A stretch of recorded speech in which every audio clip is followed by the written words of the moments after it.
A college volleyball player refuses to stay silent as transgender athletes compete in women's sports. Macy Petty says biological men aren't just taking the place of female athletes, they're putting them at risk of career-ending injuries. Macy Petty joins me now. Macy, volleyball can be a dangerous sport. I mean, there are these spikes that can hurt people. There was a woman player in California, I believe it was, who was hit by a spike by a player who identifies as a female but is a biological man. That woman now can't play anymore because of the injury, right? That's exactly right, and it's heartbreaking. We're seeing it from coast to coast. Just last year, we saw something very similar in North Carolina.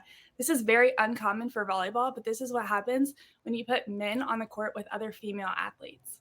Have you seen that happen? Have you been playing in a game where a player who identifies as a female but's actually a biological man hurts another player? I haven't had to experience the trauma of having to see a man hurt a female athlete like that, and then everyone just stand by and watch and let it happen. I have had to play against a male athlete.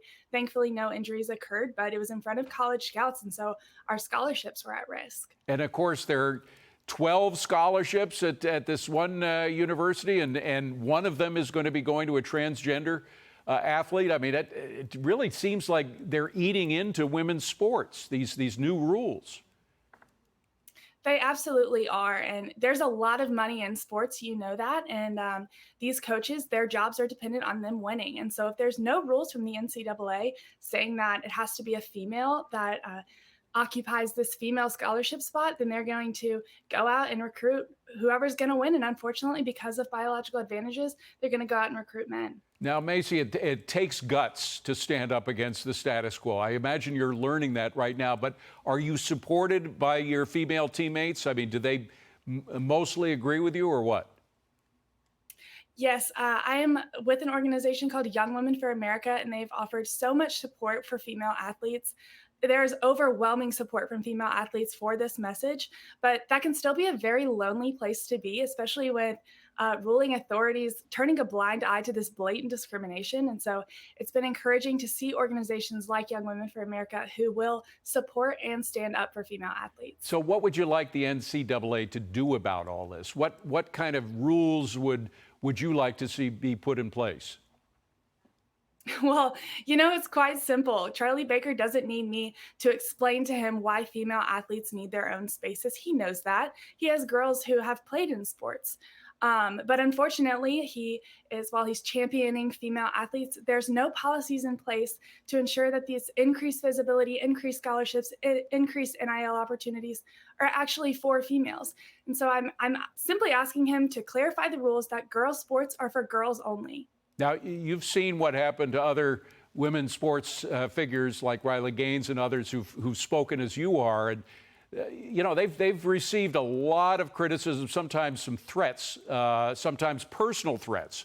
Riley Gaines had a situation where she was held up in a room in order to avoid being God knows what by a bunch of very violent protesters. Anything like that happen to you? You're taking precautions about that? Certainly taking precautions. And for me personally, most of the backlash that I've received has been from people hiding behind screens and just through social media, which I'm very thankful for. But there's usually very good security teams at events making sure that we're protected. And that's something that I'm very grateful for. But as we've seen in the past, sometimes security teams will let ideological barriers stand in the way of them protecting speakers and things like that on college campuses. Now, very quickly, I'm just wondering, is this something that will stick with you even after you're out of women's sports, where you're going to stand up for this, unless there's a change in policy? I will never stop supporting female athletes. I'm very thankful for the voice that the Lord has given me and the convictions that He's placed on my heart. And so even after I am out of college, college sports transformed my life. It's given me so many opportunities, and that's something that I want to protect for the generations to come. Macy, great to see you. Best of luck to you. Thank you for being here. Appreciate it. Thank you.